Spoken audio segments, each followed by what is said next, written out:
點講我話冇乜所謂啊，因為呢個世界一係就係靜，一係就係動啊！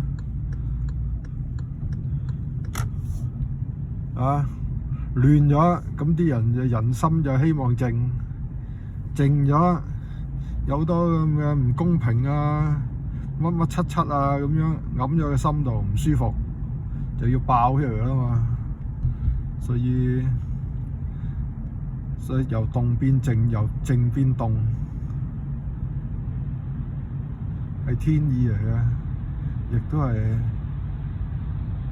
人性寫咗喺度嘅，個劇本寫好咗噶啦，